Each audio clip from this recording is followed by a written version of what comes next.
The first of 4 Taylor Swift acoustic tracks featured in the Disney version of Taylor Swift The Eras Tour, Taylor's version, has been revealed. ABC's Good Morning America announced Tuesday that the acoustic version of Maroon from Taylor's Grammy-winning album Midnights will be featured in the concert film when it arrives on Disney.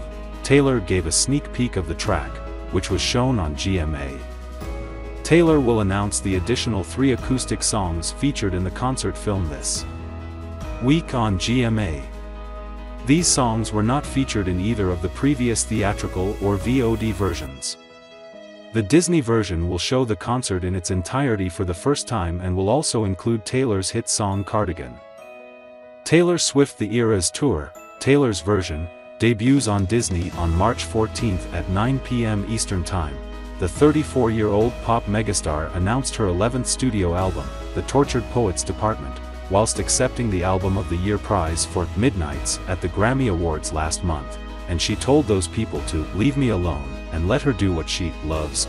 Speaking to her fans at one of her Tokyo Dome shows in Japan, she said, "I've been working on it for about 2 years, I kept working on it throughout the US tour, and when it was perfect, in my opinion, when it's good enough for you, I finished it, and I am so excited that soon you'll get to hear it.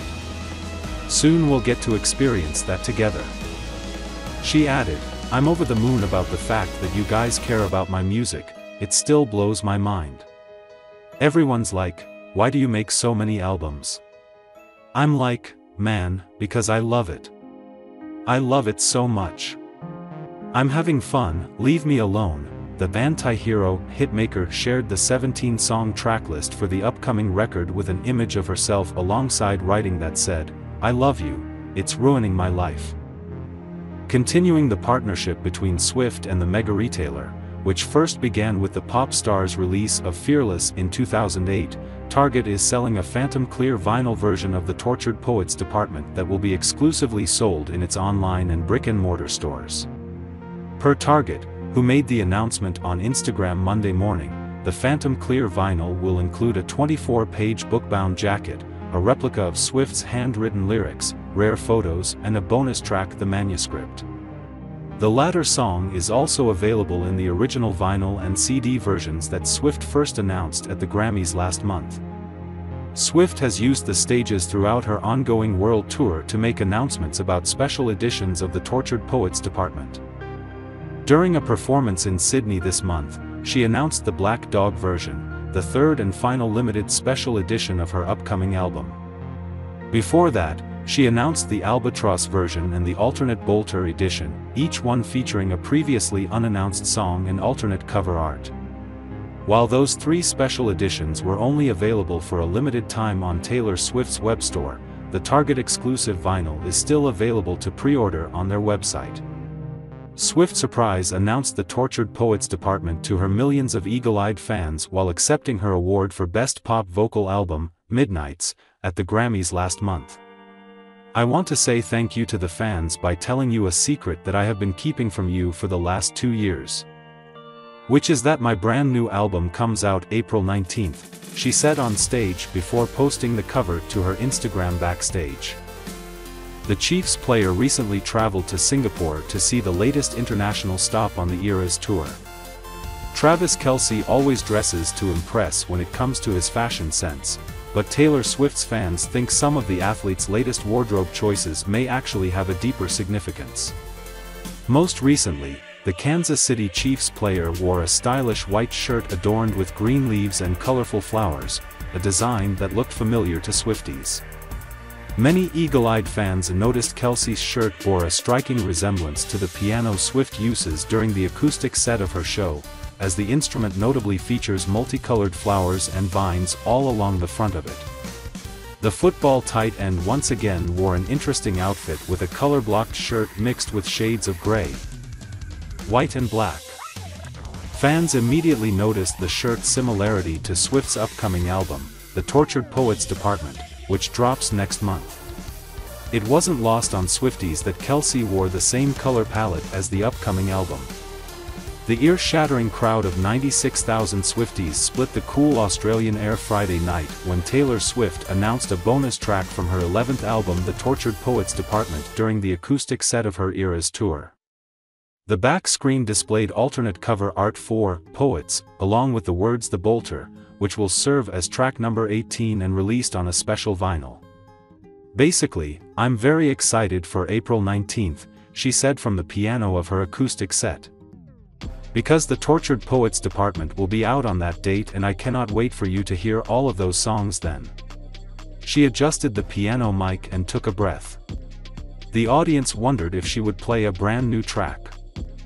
Tortured Poets is an album, she continued. I think more than any of my albums that I've ever made, I needed to make it. It was really a lifeline for me. Just the things I was going through, the things I was writing about. It kind of reminded me of why songwriting was something that actually gets me through my life. Swift didn't play The Bolter for the piano surprise choice.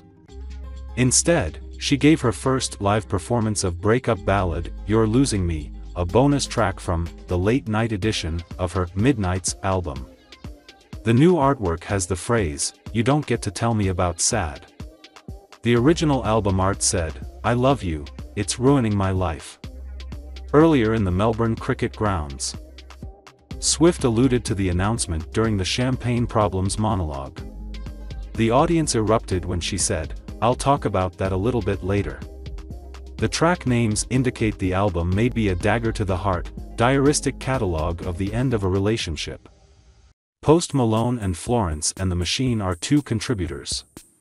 Less than a year and a half after Jason and Travis Kelce started their New Heights podcast, the brothers have scored a major award with the help of Taylor Swift fans. During the 2024 iHeartRadio Podcast Awards on Monday, March 11th, the Kelce brothers' New Heights was dubbed Podcast of the Year. Podcast of the Year. It's Big S, Travis declared in a video of him and his brother accepting the award. They both had to miss the event. Along with Travis, Jason Kelce shared his appreciation. Listen, this is an incredible honor, especially for two jabronis like us, he said. To receive an award like this is beyond humbling and we would be remiss if we didn't immediately thank all of the 92% heirs out there, aka Swifties, who voted for us to win this award. Travis chuckled and then said, Thank you guys for everything. We truly do have the best fan base in the entire world. Travis and Jason Kelce started their podcast in September 2022. The brothers used the term 92% heirs on the podcast as a gameplay term, before making it a reference to their fans. The big podcast milestone comes just after Travis Kelce and Taylor Swift were spotted at Gucci's official Oscar afterparty.